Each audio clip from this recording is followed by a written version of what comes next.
Koş koş koş! Buyur, ne istedin? Bana tüp bul be evladım ne olur, kapıcı defolup gitmiş. Çok güç, muazzam kuyruk var.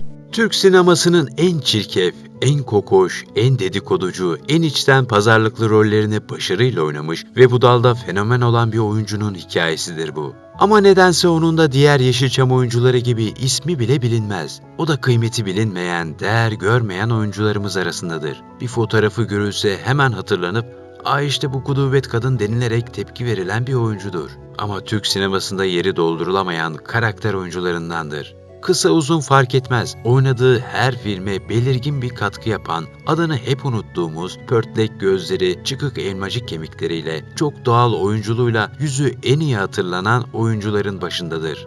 Mahallenin dedikoducu kadını, genel ev patroniçesi ve sıcak aile komedilerinin vazgeçilmez kötü kadını rolleriyle hatırladığımız Hikmet Gül de birçok kötü kadın karakterini canlandıran sanatçımız gibi sert yüz hatlarına sahiptir. Kaşlarını çatıp boynunu bükerek konuşmaya başladığı anlarda yüzünün aldığı şekil oyunculuk gücünün en belirgin, en büyük göstergesidir. Sen benim hayatıma karışamazsın. Gerisi konuşma. Ben senin hayatına karışamıyorum. Herkes kendi hayatı. Hikmet Gül 1 Mart 1926 yılında Nevşehir'de doğar.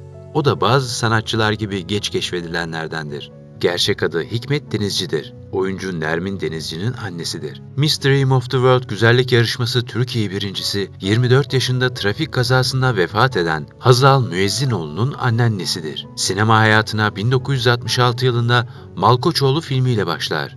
Hikmet Gül 50'ye yakın filmde rol alır. Genellikle Cüneyt Arkın ve Kemal Sunal filmlerinde rol alır. Herkesin bildiği, tanıdığı ama nedense şöhret sayılmayan 70'li ve 80'li yılların sinemasının en önemli özelliği olan starlı değil, kadrolu filmlerde daima kadronun en belirgin elemanlarından olmuştur. Genelde komedi filmlerinde oynamıştır. Veledim biri camı kırıp kaçtı.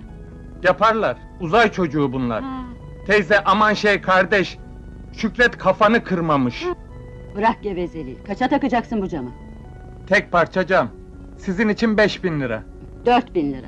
İşine gelirse. Hikmet Gül, Selamsız Bandosu filminde belirgin bir rolde oynar. Bu filmde Şener Şen tarafından kurulan bir belediye komisyonuyla şehirden getirilen ve şefin iyileşmesi için şefe sunulan Hayat Kadını'nı oynamıştır. Bu sırada acıların kadınıyım diye ağıt yakar. Acıların kadınıyım, acıların kadınıyım. Kapa şu karının ağzını, rezil olacağız tüm kasabaya. Yıllar boyu. Sana dedik değil mi? Tosun Paşa filminde Seferoğlu ailesinin hanımı Rukiye Hanım rolündedir. Bu film Türk sinemasının başyapıtlarından biridir. Senaryosunu Yavuz Turgul'un kaleme aldığı, Kartal Tibet'in yönetmenliğini yaptığı Kemal Sunal, Müjdar, Ayşen Guruda, Şener Şen, Adile Naşit, Akil Öztuna, Oktar Durukan, Mete Sezer gibi dev oyuncu kadrosunun yer aldığı filmin oyuncu kadrosunda Hikmet Gül de vardır. Hem de çok iyi bir oyunculukla gösterir kendini. O kadar oyuncu grubu arasında muhteşem ve gerçekçi oyunculuğuyla ön plana çıkmasını bilir. Bu filmde Seferoğlu ailesinin First Lady'sidir. Adile Naşit'le hamamda atışmaları ise muhteşemdir. Okurlardan hukunaya çirkef sıçramış. 45 yaşında Adile de hanım pek de kartlaşmış. Şaban Pabucu Yarım'da Pemra'nın annesidir. Bu filmde Kemal Sunal, Halit Akçatepe, Adile Naşit, Müge Akyamaç, Fulya Özcan gibi oyuncular yer almaktadır. Bu filmde Kemal Sunal'ın unutulmaz filmleri arasında yer alır. Bir dönem TV ekranlarında her akşam yayınlanan filmlerin başında yer almaktadır. Böyle olunca Hikmet Gül de her akşam izleyicinin evine konuk olmuş, onların tanıdığı, sevdiği bir oyuncu olmuştur. Şimdi ben sana gösteririm. Eyvah, Şimdi gösteririm. Seni gidi seni. Bana bir şey söyle. Yeter artık yeter. Burada da mı karşımıza çıktın? Kim Bırak çıktı? ağzına peşini. Bırak. Niye Ya, bırakıyorum ya? şimdi ben sana gösteririm. Dur sen görürsün. Hadi. Çöpçüler Kralı filminde yukarıdan çöpü yere atan kadın, Ya bir gün de atma şu çöpünü sokağa be! Çok konuşma ulan, evde çöp koyacak yer mi var?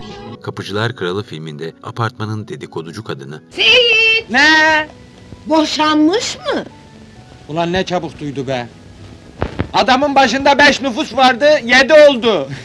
Şendol Şaban'da pilav yapan kadın, Yalancı Yaren filminde Nimet, Salak Milyoner filminde kardeşlerin yanlışlıkla girdiği genel evin patroniçesi, Meraklı Köfteci filminde Kemal Sunal'ın yengesi, Sultan filminde Türkan Şoray'la kavga eden Hikmet Hanım rolleri oyuncunun canlandırdığı ve hafızamızda kalan rolleridir. Kız ne istiyorsun hayvancıklardan? Onlar benim sebzelerimden ne istiyorlar ha? Hala vuruyor bana bak, dokunma yoksa fena olur. Söyle bakalım ne olurmuş? Ayol benim tavuklarım tenezzülen senin bahçene giriyor. Hoş köpek! Sürekli fettan roller oynamasının yanı sıra bu roller aynı zamanda hep kenar mahalle kadın tipleridir. Bu açıdan bakıldığında kariyerinde ulaştığı en üst nokta Kül Kedisi filmindeki üvey anne rolüdür. Hani cam ayakkabıyı kızlardan sonra kendisi denemeye kalkan üvey anne. Ben de varım. Genç bir dulum. Şansımı deneyebilir miyim? Malkoçoğlu Aşkın Merhameti Yoktur, Yeryüzünde Bir Melek, Kızın Var Mı Derdin Var, Karaçalı, Salak Milyoner, Tepedeki Ev, Tosun Paşa, Çöpçüler Kralı, Sultan, Zahidem, Göl, Bir Yudum Sevgi, Fahriye Abla, 14 Numara, Tokatçılar, Kara Sevdalı Bulut, Rumuz Goncagül, Biz Ayrılamayız, Karılar Koğuşu filmleri Hikmet Gül'ün oynadığı ve birçoğu Yeşilçam'ın başyapıtı olan filmlerdir. Yalan şahitlik etmişler dersin. Ben koca paşamıza nasıl söverim? Hem padişah olup hem halife postunda oturup hem de bizim Malatyalımız. Haşa!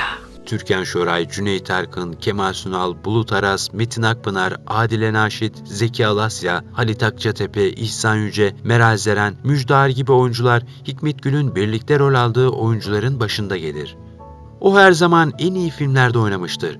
Bir filmde küçük bir rolü olsa dahi öyle bir oynar ki filmin en iyi rolü, en iyi sahnesi oluverir oynadığı rol. Yüz ifadesiyle, mimikleriyle, replikleriyle, kendine özgü şekilde söylemesiyle büyük bir oyunculuk dehası olduğunu bağırarak söyler adeta. Sezgileri güçlüdür Hikmet Gül'ün. Günlük yaşamdaki karakterleri çok iyi tanır. Oynadığı karakter hangi sınıfa, hangi statüye, hangi zümreye aitse o film karakterini gerçekmiş gibi oynar. Ve Hikmet Gül'ün o sınıfa ait olduğunu ve bu yüzden iyi olduğuna inanır insan.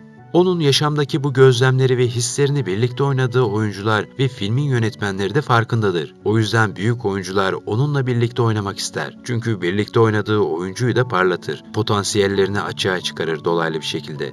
Yönetmenler içinse tam biçilmiş kaftandır Hikmet Gül. Hangi senaryoyu önüne koyarlarsa büyük bir ustalıkla üstesinden gelmesini bilir. Bir filmin yaratıcısı için filmi çekerken yaşayan karakter yaratmaktır. Bu karakterler ne kadar yaşarsa yönetmenin ustalığı da o kadar büyük olur.